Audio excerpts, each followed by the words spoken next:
Hello everyone, this is Chetna Saxena music classes. आज मैं आपके सामने क्लास 11 का टॉपिक थाट लेकर आई हूँ। थाट को मेल भी कहते हैं। थाट पद्धति को विष्णु नारायण भातखंडे जी हिंदुस्तानी संगीत में लाए।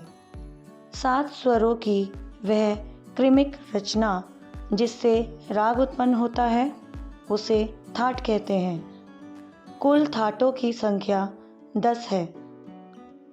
अब मैं आपको टोटल 10 थाट को याद करने का बहुत ही आसान तरीका बताती हूँ। इसको हम एक स्टोरी की तरह याद करेंगे। सबसे पहला थाट है बिलावल थाट। इसमें सभी स्वर शुद्ध लगते हैं। तो हम इसको कैसे याद करेंगे कि बिलावल नाम का एक बिलौटा था। वो पूरी तरीके से खाली पेट था, यानी कि वो पूरी तरीके से शुद्ध था। उसका दिमाग बहुत खराब था, खमास थाट, क्योंकि वो नींद में था। नी कोमल और बाकी स्वर शुद्ध। फिर उसने काफ़ी सोचा, काफ़ी थाट। इसमें है स्वर गानी कोमल, तो इसे हम ऐसे याद करेंगे अपनी गंदी नींद के बारे में, क्योंकि वो बहुत बुरी तरीके से गंदी वाली नींद में था। उसको समझ में नहीं आ रहा था कुछ भी। तो काफ़ी थाट में गानी कोमल लगते हैं, तो उसका दिमाग बहुत ख़राब था, यानी काफ़ी थाट, क्योंकि वो गंदी नींद में था। और इसमें बाकी स्वर शुद्ध लगते हैं। Number 4, Asavari that.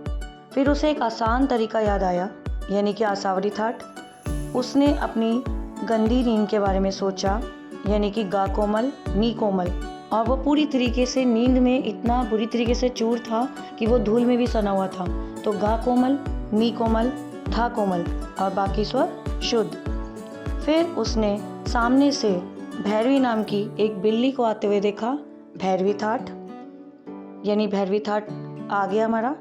भैरवी के हाथ में रोटी थी, रे कोमल, और उसने गंदे धूल में भरे हुए नींद में पड़े हुए किसको देखा, बिलावल नाम के बिलौटे को। ठीक है, तो भैरवी थाट में रे गा धानी कोमल और बाकी स्वर शुद्ध। उसके बाद भैरवी नाम की बिल्ली के साथ उसका छोटा भाई आ रहा था, भैरव।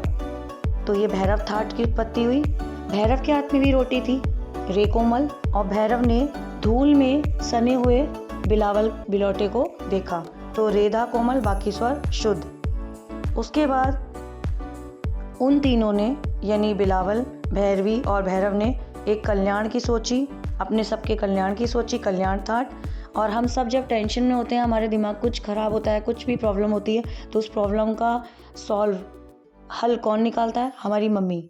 ठीक है, तो उन तीनों का कल्याण कहाँ हुआ, अपनी माँ के पास जाके। स्टोरी भी चल रही है और थाट भी चल रहे हैं।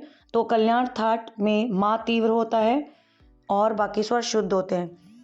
तो उनकी जो माँ थी वो बहुत गुस्से में थी। ठीक है, उसके बाद हम आते हैं मारवा थाट पे। वो अपनी माँ के पास गए। कौन, वो तीनों, बिलावल, भैरवी और भैरव। मारवा थाट की उत्पत्ति हुई और मारवा थाट में रे कोमल है और माँ तीव्र है। तो माँ ने उन्हें रोटी दी, बट माँ गुस्से में थी, तो माँ तीव्र है और बाकी स्वर शुद्ध है। उसके बाद आता है 9वें नंबर पे पूर्वी थाट। तो उनकी माँ जो रहती थी वो कहाँ रहती थी, पूर्व दिशा की ओर। पूर्वी थाट की उत्पत्ति हुई। और जब उनकी माँ पूर्व दिशा में रहती थी, पूर्वी थाट, तो उनकी माँ ने उन्हें पहले तो रोटी दी, रे कोमल। उसके बाद उनकी मम्मी ने उनकी खूब धुलाई की, पिटाई की कि वो गंदे संदे मिट्टी में सने हुए थे, रे कोमल, धा कोमल। और माँ गुस्से में थी, तो माँ तीव्र और बाकी स्वर शुद्ध। ठीक है, फिर नंबर 10 पर है तोड़ी थाट।